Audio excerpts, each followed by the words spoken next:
네, 수요예배 오신 우리 성도님들 진심으로 환영합니다. 네, 아까 인사했으니까 인사는 안 하겠습니다. 최근에 영화를 하나 봤습니다. 벌써 작년이네요. 오랜만에 영화관에 가서 보는 영화였습니다. 여기에서도 보신 분이 꽤 많을 듯한데요. 바로 서울의 봄이라는 영화입니다. 다는 아니겠지만 많이 보셨죠? 예, 배경은 70년대 말 서울에서 있었던 일입니다. 박정희 대통령이 암살당하고 국정이 혼란한 틈을 타서 군부 세력이 벌였던 쿠데타에 대한 내용이죠. 예, 벌써부터 화가 좀 치밀어 오르는데요.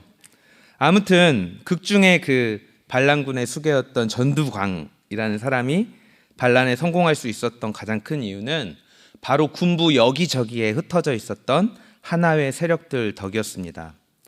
우리가 남이가! 예, 윤찬영 목사님 했어야 좀 어울릴 텐데 그들이 외치던 구호입니다.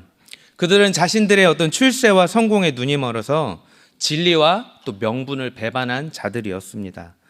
그들은 자신들이 하나회인지 드러내는 사람도 있었지만 그렇지 않고 조용히 여기저기에 퍼져서 잠잠히 자리하고 있었습니다. 실로 암세포와 같은 자들이었죠. 이 사람들의 목적은 무엇이었을까요? 그들이 따르는 전두광이 쿠데타에 성공해서 집권하게 되면 그들에게 돌아오게 될 자신들의 몫을 좀 기대했던 것 같습니다. 그들은 출세에 대한 욕망을 실현시키고 또 개인적인 부를 축적하고자 이제 현재의 질서를 혼란하게 하고 무너뜨리려는데 그 목적을 함께하는 자들이었습니다. 고린도 교회에도 이와 같은 일들이 벌어지고 있었던 것 같습니다. 고린도 교회에 있었던 파벌 싸움과 경쟁의 깊은 곳에는 이런 자신을 더 높이고 싶고 드러내 보이고 싶은 그 시대의 풍조와 맞물린 어떤 개인적인 욕망들이 있었습니다. 여러분, 고린도 지역은 당시에 굉장히 중요한 지역이었습니다. 사진 하나 보고 싶은데요. 네, 빨간 별이 잘 보이시나요? 네, 거기가 고린도 지역이고요. 잘 보시면 아시겠지만 이 고린도 지역의 동쪽과 서쪽이 이렇게 많이 만나고 있습니다. 서쪽의 고린도만과 동쪽의 사로니코스만이 만나는 그 지역에 위치해 있는데요. 이 서로 만나는 이 만의 위치가 가장 가까운 곳은 9km가 채 되지 않았다고 합니다. 이것이 좀 중요한 사실인데요.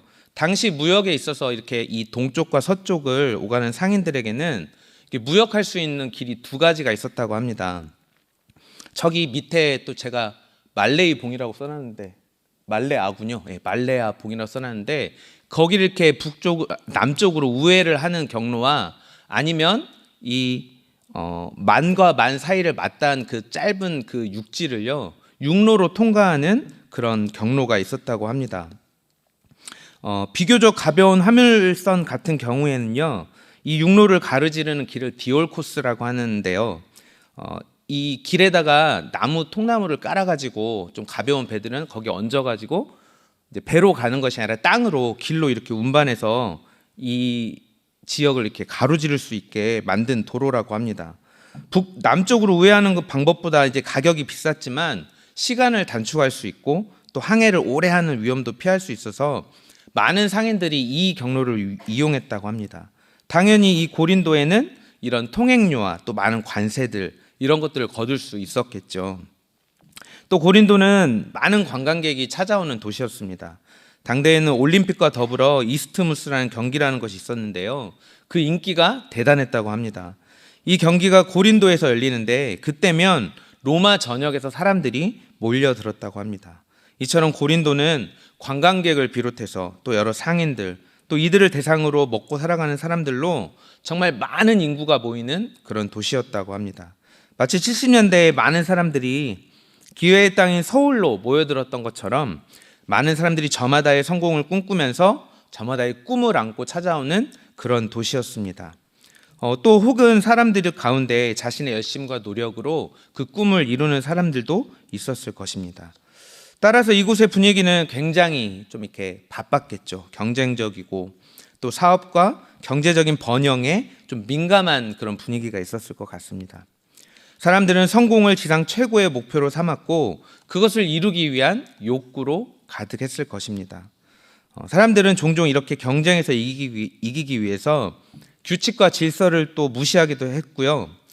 성공이 보장되는 일이라면 편법도 좀 이렇게 마음대로 활용할 정도로 그런 분위기였다고 합니다.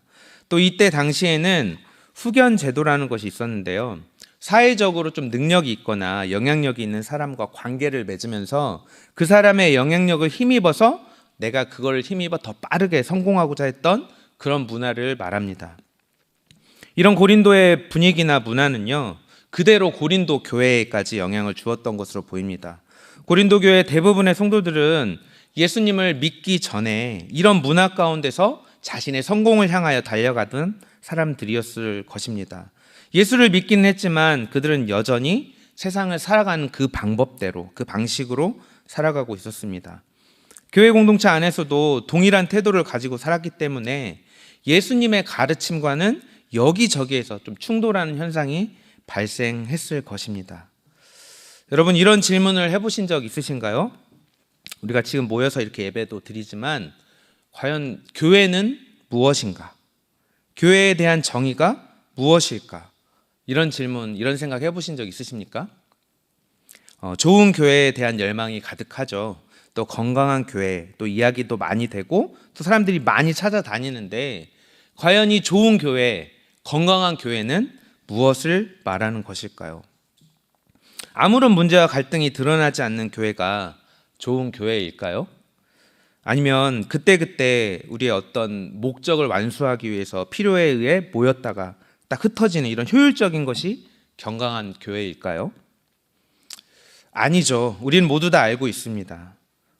교회의 주인 되시는 예수 그리스도, 그분이 주인임을 인정하고 그분의 가르침과 명령에 순종하는 사람들이 모인 것이 바로 이 교회입니다.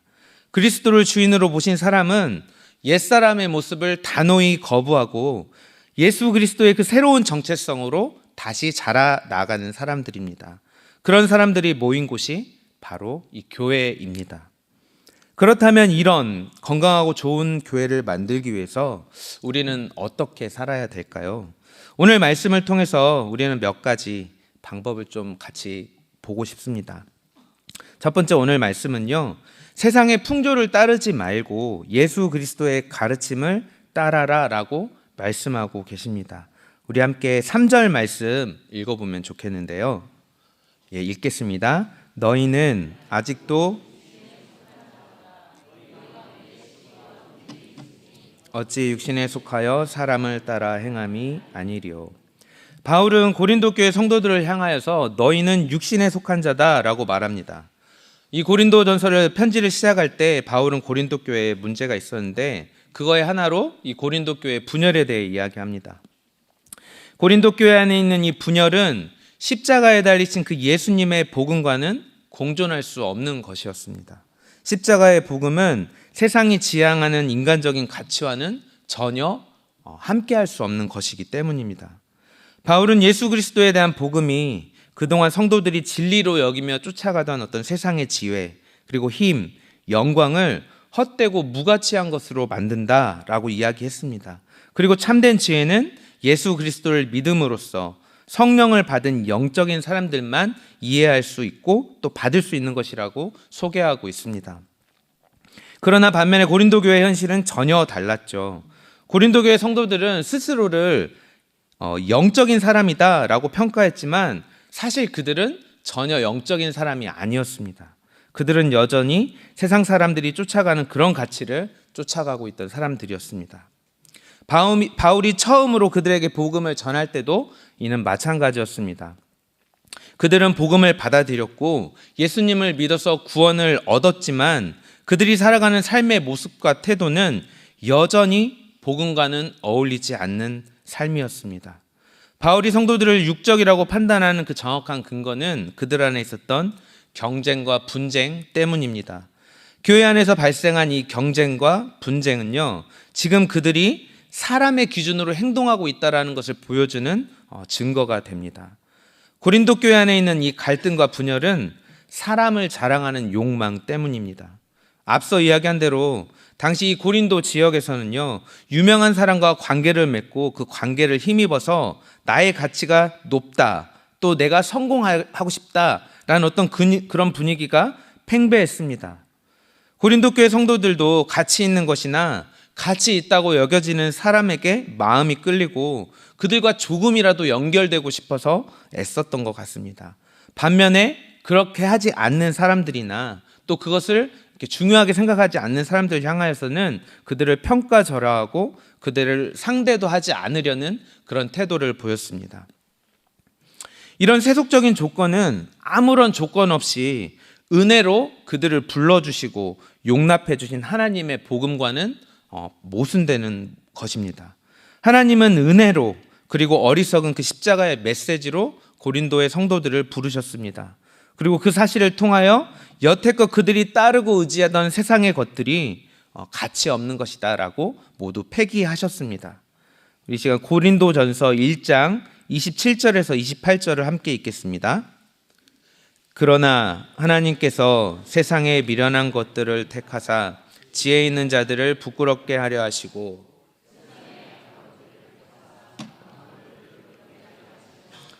하나님께서 세상에 천한 것들과 멸시받는 것들과 없는 것들을 택하사 있는 것들을 폐하려 하시나니. 아멘.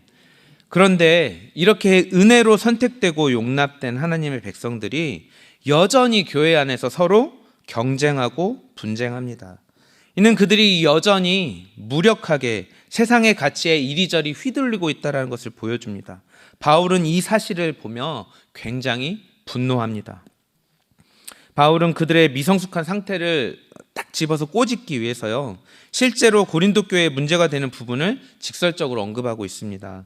어떤 사람은 나는 바울 편이다 라고 말하고 어떤 사람은 나는 아볼로 편이다 라고 말한다고 합니다.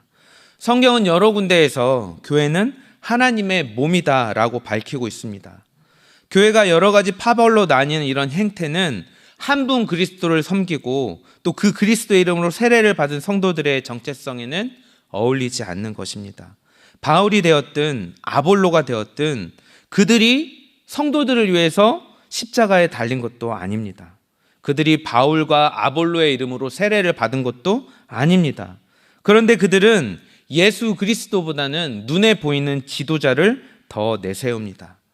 세상에서 유행하는 풍조와 방법을 그대로 교회 안으로 갖고 들어온 것이죠. 바울은 그들의 행태에 분노했습니다. 그들은 스스로 영적이라고 추켜 세우며 스스로 자부심을 가졌지만 그들의 실상은 여전히 육적이었기 때문입니다. 바울은 그들이 하나님의 백성이 된 것에 대해서는 의심하지 않았지만 여전히 문제투성이인 그들의 삶에 대해 꾸짖고 있는 것입니다. 사랑하는 성도님들, 우리가 따라가야 할 것은 오직 예수 그리스도와 그의 가르침인 줄 믿습니다. 예수님의 핏값으로 세우신 이 교회는 결코 세상의 다른 공동체와는 달라야 합니다. 그들이 살아가는 생존 방식과 질적으로 차이가 나야 한다는 말입니다. 그러나 우리 교회 현실을 보면 너무나도 가슴이 아픕니다. 복음과 진리 이외의 것들로 인하여서 이 거룩한 공동체를 분열시키고 찢으려는 시도가 너무나도 많기 때문입니다. 이미 이 세상의 가치와 방법이 이 교회 안에도 정말 많이 들어와 있는 것을 보게 됩니다. 이것들의 열매는 우리가 익히 많이 거두었습니다. 많은 사람이 이 교회의 분열로 깊이 상처를 받았고 많은 사람이 세상보다 더 각박한 이 경쟁이 있는 교회에서 더 깊은 상실을 맛보았습니다. 교회는 하나님의 말씀과 예수 그리스도의 복음의 원리로 다스려져야 함에도 겉으로 보여지는 것에, 어떤 나의 탁월함이 드러나는 것에, 우리의 영광이 드러나는 것에 더 집중하고 있는 것 같습니다. 돌아보고 점검하기보다는 누가 더 빨리, 누가 더 많이, 누가 더 좋은 결과를 내는가에만 집중하고 있는 건 아닌가 싶습니다. 이 일을 보고 가장 기뻐하는 것은 바로 사단 마귀일 것입니다.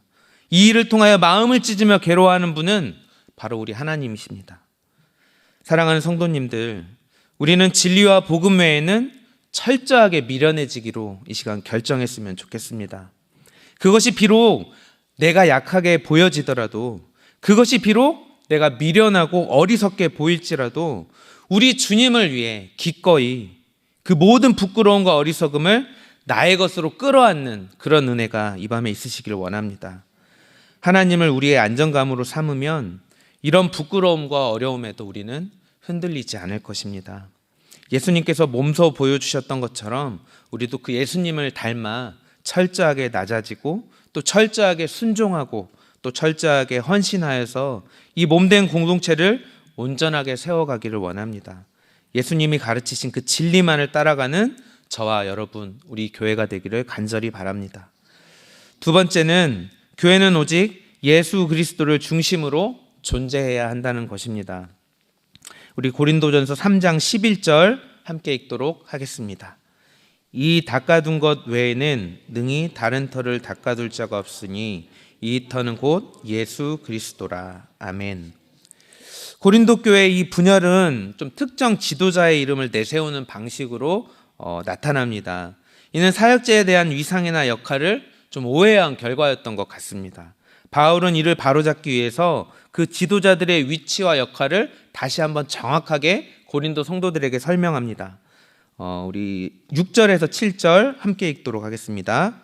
시작. 나는 심었고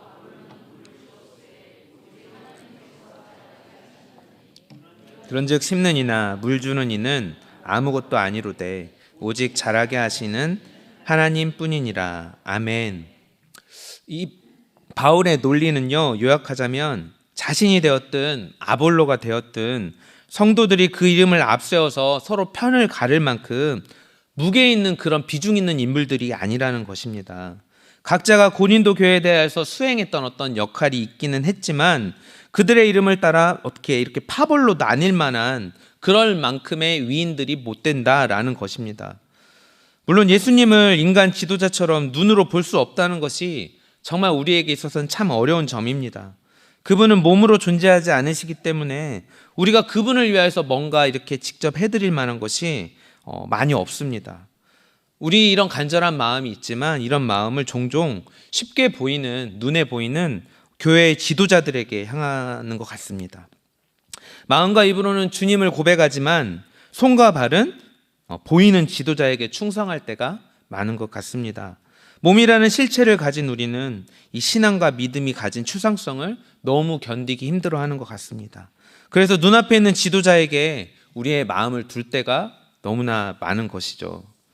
바울과 아볼로가 교회에 어느 정도 영향을 끼친 것은 사실이지만 그들이 교회를 자라나게 한 것은 아닙니다. 그들은 그렇게 할 수 없습니다. 생명을 주시고 생명을 자라게 하는 것은 오직 하나님뿐이십니다. 이것이 인간과 하나님의 본질적인 차이라는 것입니다. 고린도 교회의 성도들이 가장 자랑해야 할 것은 바로 이 교회에 생명을 주시고 그들을 자라게 하시는 하나님이신 줄 믿습니다. 교회에서 가장 중요한 것은 지도자의 리더십도 아니고 그들의 역량도 아닙니다. 오직 이 하나님만이 이 교회를 존재하게 하시고 자라게 하시는 분이신 줄 믿습니다. 바울은 다시 자신을 이 지혜로운 건축자에 비유하며 이야기합니다. 우리 10절에서 11절 함께 읽도록 하겠습니다. 내게 주신 하나님의 은혜를 따라 내가 지혜로운 건축자와 같이 터를 닦아두매 다른 이가 그 위에 세우나 그러나 각각 어떻게 그 위에 세울까를 조심할지니라. 이 닦아둔 것 외에 능히 다른 터를 닦아둘 자가 없으니 이 터는 곧 예수 그리스도라. 아멘. 10절에 이 지혜로운 건축자는요, 공사 전체를 책임지는 총 책임자를 말합니다. 이런 수석 건축자가 지혜롭다고 이야기하는 것은 그의 기술이 탁월하고 뛰어나다라는 것을 말합니다. 건축을 해보신 분은 아시겠지만 건축은 공정에 따라 여러 작업자들이 모여서 함께 이렇게 건물을 짓는 것입니다. 고린도 교회도 이렇게 바울 외에 여러 사역자들이 모여서 함께 지어가고 있는 중인 것이죠. 하지만 바울은 내가 그 건축의 수석 건축자이고 내가 그 기초를 놓았음을 지금 강조하고 있습니다. 바울이 놓은 기초 위에 여러 사람들이 지금 여러 가지 공정을 거쳐서 건물을 짓고 있는 형국이죠. 바울은 자신이 터를 놓은 사람으로서 그 기초가 무엇인지 그 정체를 지금 분명하게 말합니다. 바울이 닦은 교회의 터는 바로 예수 그리스도이십니다. 특별히 십자가에 달리신 그 예수 그리스도를 말합니다. 바울은 처음부터 자신은 세상의 지혜나 세상의 유익한 것으로 교회를 닦지 않았다. 그 터를 닦지 않았다고 이야기합니다. 건축가라면 누구라도 그런 욕심이 있을 것입니다. 내가 짓는 건물을 정말 튼튼하고 안전하게 지어야겠다. 누구라도 기초를 튼튼하게 짓기 위해 노력했을 것입니다.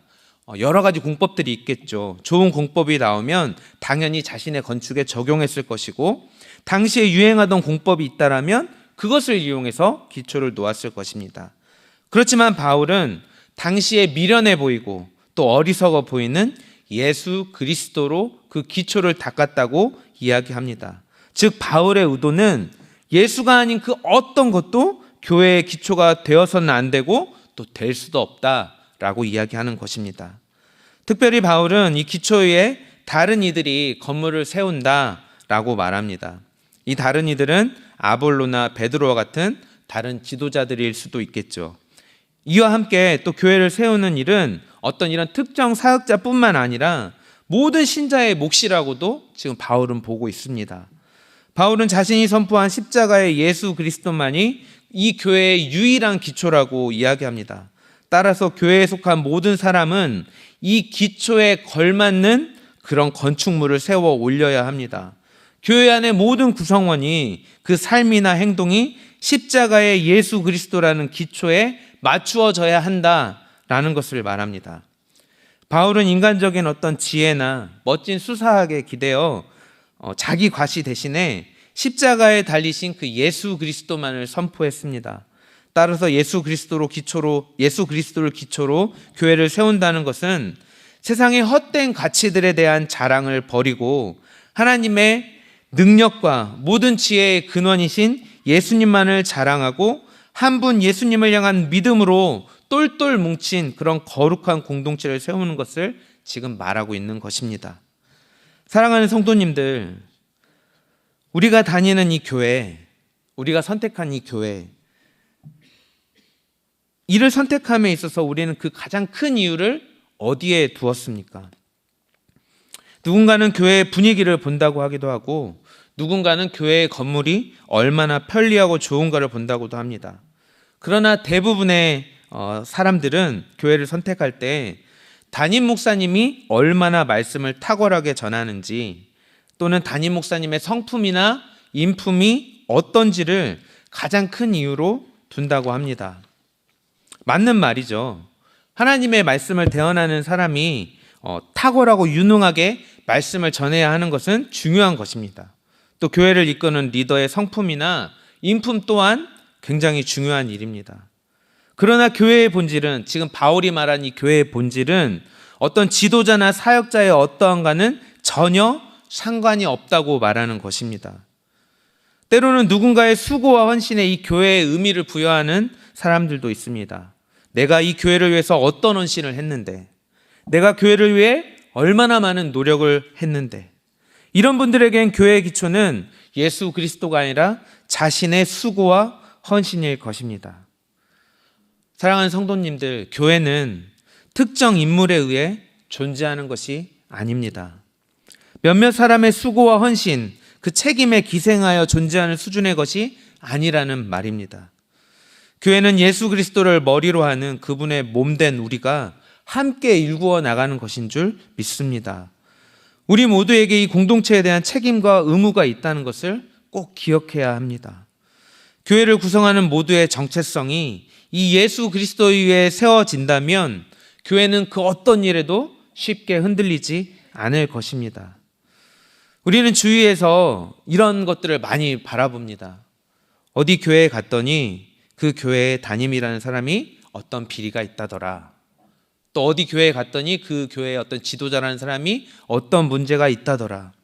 이렇게 교회의 지도자들이 흔들리고 지도자들이 넘어지면 그 교회는 무너지고 와해되는 것을 우리는 자주 보고 또 쉽게 볼 수 있습니다. 그렇게 무너질 교회라면 차라리 그렇게 무너지는 것이 나을지도 모르겠습니다. 주님은 분명하게 이야기하십니다. 내가 내 교회를 반석 위에 세우겠다. 사랑하는 성도님들, 우리 모두가 예수 그리스도라는 반석 위에 서 있음을 기억하시기를 바랍니다.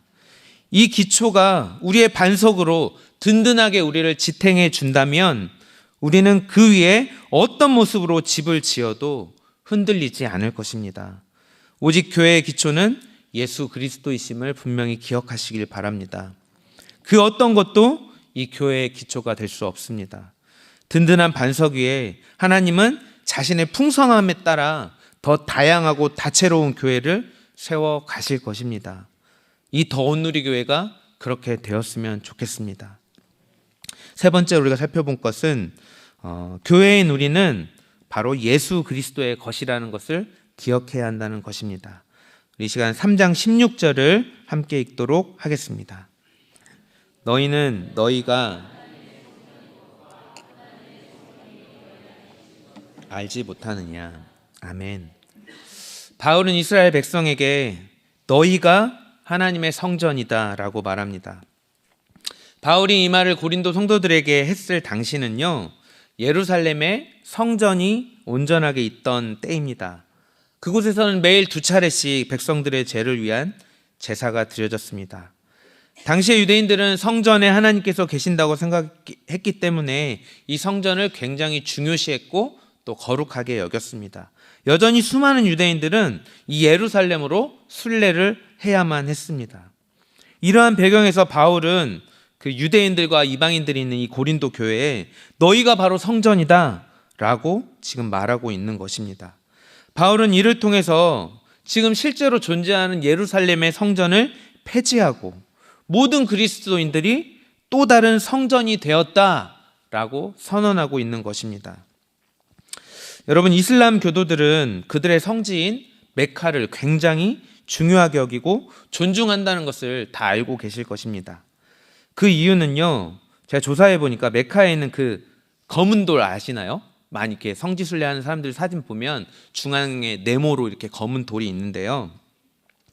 그 돌을 카바라고 하는데 그 돌이 메카의 중앙 성소에 있습니다. 그 돌은요, 그들은 이 돌 위에 하나님이 거하신다라고 생각합니다. 이 때문에 이 사람들이 이 메카와 이 카바를 굉장히 중요하게 여기는 것이죠. 이것 때문에 세계에 있는 모든 이슬람 사원은요, 이 메카를 향하여 지어진다고 합니다. 또 그들이 매일 드리는 5번의 기도도 이 방향이 이 메카를 향하고 기도한다고 하죠. 그런데 만약 어떤 무슬림 학자가 유럽에 있는 모든 이슬람 교도들에게 이렇게 말했다고 제가 가정해 보겠습니다. 이제 여러분은 새로운 공동체로서 이슬람의 성소입니다. 하나님은 이제 여러분 안에 계심으로 메카로 더 이상 순례 오지 않아도 됩니다. 여러분이 새로운 카바이고 하나님은 여러분을 처소 삼아 여러분과 함께 계십니다. 가정입니다. 만약 이슬람 교도들이 이런 소리를 들었다고 상상해 보시게요.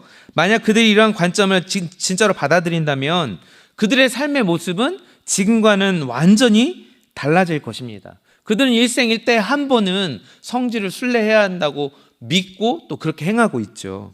더 이상 메카를 향하여 순례하지 않아도 될 것입니다. 바울이 말하는 성도들 안에 이루어진 성전은요, 바울이 바라볼 때 이미 그 기능을 발휘하고 있었습니다. 하지만 이 성전은 아직 터만 닦여 있었던 거죠. 앞으로 이 터 위에 여러 건축 작업들이 이루어지게 될 것입니다. 바울이 활동하던 시대에 여러 곳에 교회가 세워져서 활동하고 있었으나 대부분 고린도 교회와 비슷한 상황이었던 것입니다. 아직 터만 닦여 있는 것이죠. 이런 선언을 통하여서 바울은 예수 그리스도의 터 위에 세워진 모든 성도들에게 우리는 연합해야 된다라는 것을 강력하게 지금 주장하고 있는 것입니다. 당시 유대인들은 아까 말씀드린 대로 성전을 자기의 목숨과도 같이 중요하게 여겼는데요. 사도행전에 보면 바울이 마지막으로 예루살렘을 여행하면서 성전에 들어갔던 일을 기록하고 있습니다. 당시에 바울이 이때에 이방인을 데리고 성전에 데리고 들어갔다라는 소문이 돕니다. 우리 사도행전 21장 28절에서 29절 읽어보겠습니다. 네, 시작. 외치되 이스라엘 사람들아 도우라.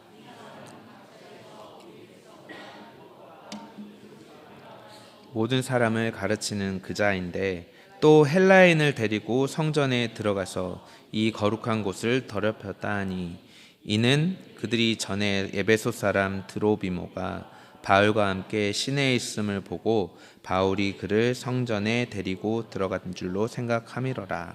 아멘. 바울이 거룩한 곳을 더럽혔다라는 이 소문 때문에 유대인들은 굉장히 분개했고 막 폭동을 일으켰습니다. 바울을 잡은 거죠. 바울은 그들에 의해서 죽을 수도 있었습니다. 그들이 이렇게까지 흥분하는 이유는요, 이 성전이 굉장히 중요하기 때문입니다. 성전이 거룩한 이유는 유일하신 하나님께서 그곳에 거하시기 때문입니다. 만일 바울이 이때 눈치 없이 이 폭도들에게 내 말 좀 들어보십시오. 지금 새 성전이 건축 중이고 이제 그곳에서 하나님이 새로운 방식으로 자기 백성 중에 거하실 거예요. 즉 여러분이 지금 성전이 될 거예요 라고 말했다면 어떤 일이 일어났을까요? 아마 그 폭도들의 화를 더 돋구었겠죠. 그리고 바울의 이야기는 아마 거기서 끝이 났을 겁니다. 현존하는 성전이 이렇게 중요하고 또 거룩하다면 바울에게 있어서 지금 우리를 지성소 삼아서 우리 안에 거하시겠다는 그 하나님의 새로운 성전 또한 굉장히 중요했음을 우리는 짐작할 수 있습니다. 바울에게는 이 새롭게 우리에게 임한 성전이 손상되지 않고 보호하는 것에 정말 중요한 가치를 두었을 것입니다. 그러므로 이 새롭게 생긴 이 고린도 교회, 새로운 성전에서 누구든지 파벌 싸움을 하든 어떤 갈등으로든 이 새로운 성전인 교회를 손상시키고 분열시키는 것을 바울은 용납할 수 없었던 것입니다. 바울은 이렇게 경쟁과 분열로 이렇게 성전을 파괴하려는 행동을 하는 그 고린도 성도들에게 지금 강력하게 경고하고 있습니다. 사랑하는 성도님들, 하나님의 거룩한 교회는 건물을 말하는 것이 아니죠. 하나님이 임재하는 장소가 바로 교회입니다. 구약 시대에는 하나님이 성전의 지성소의 언약궤 위에 임하셨습니다. 거룩한 언약이 기록되어 있는 그 돌판, 그것이 보관된 곳이 언약궤였죠. 그러나 성전은 파괴됐고 그 언약궤는 지금 어디에 있는지 아무도 알 수 없습니다. 하나님의 임재하는 그 임재의 상징이었던 언약궤가 사라짐과 동시에 성전에 하나님도 떠나셨다는 것이죠. 그러나 말씀은 다시 이렇게 말합니다. 하나님은 그 언약을 이제는 우리 각 사람의 마음에 새겨 놓으셨다고 말합니다. 언약이 있는 우리가 이제 언약궤가 된 것이죠. 하나님의 언약궤인 백성들이 모인 이 교회가 이제는 하나님이 임재하시는 성전이 된 것입니다. 사랑하는 성도님들, 우리 각 사람들이 하나님께서 임재하시는 그 거룩한 성전, 교회인 줄 믿습니다. 하나님의 백성들이 모인 우리가 바로 교회인 것입니다. 하나님의 소유된 백성들이 모인 교회이지만 여전히 우리에게는 수많은 도전의 상황들이 다가올 것입니다. 다 하나님이 임재해 계시잖아요. 지금 머리 위든 어깨 위든 우리 마음속에도 임재해 계십니다. 그런데 우리가 보니까요, 하나님이 임재하는 어떤 사람을 통해서 굉장히 분노가 치밀어 오를 때가 있다라는 겁니다. 또 어떨 때는 상황이 정말 내 힘과 능력과 뜻대로 되지 않음을 보고 우리는 무력함을 느낄 때도 있을 것입니다. 그럼 그때마다 어떻게 해야 됩니까? 모순이죠. 우리는 분명히 하나님 임재해 계신데 우리 안에는 이런 분노와 좌절, 슬픔, 그런 것들이 공존하니까 말이죠. 그때마다 다시 한번 기억하십시다. 우리는 주님의 것입니다. 우리 안에 하나님의 언약이 있고 우리 각자는 하나님께서 임재하시는 거룩한 성전임을 잊지 않으시기를 바랍니다. 하나님이 머무시는 곳의 특징은 거룩함과 평안함입니다. 한몸된 지체끼리 경쟁하거나 분열할 필요가 없다라는 것입니다. 우리는 마땅히 서로 지지하고 격려해야 합니다. 지체의 부족함이 드러났다고 해서 그 지체를 고발하거나 그 지체를 부끄럽게 할 수 없습니다. 우리는 한 몸이기 때문입니다. 우리 지체의 자랑은 나의 자랑이 되고 우리 지체의 수치는 나의 수치인 줄 믿습니다.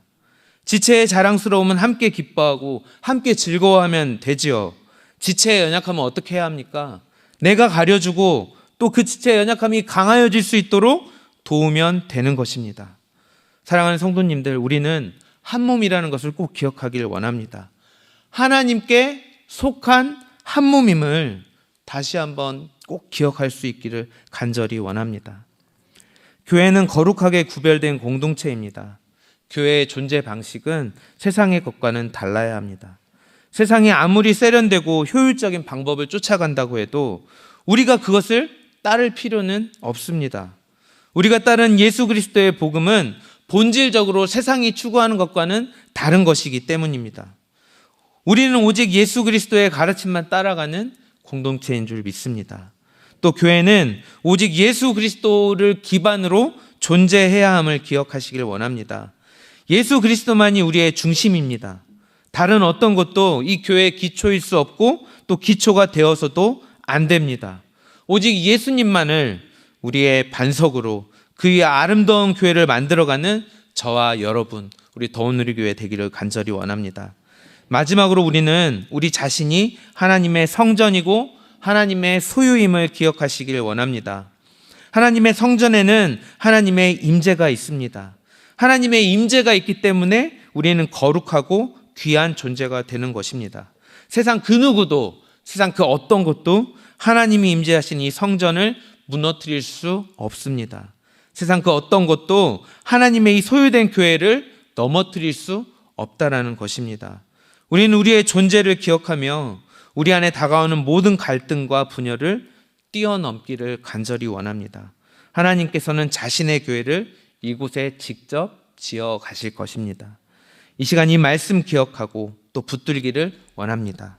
우리가 말씀을 의지하여서 하나님의 그 아름다운 공동체, 그 교회를 만들어가는 우리가 되기를 간절히 소망합니다.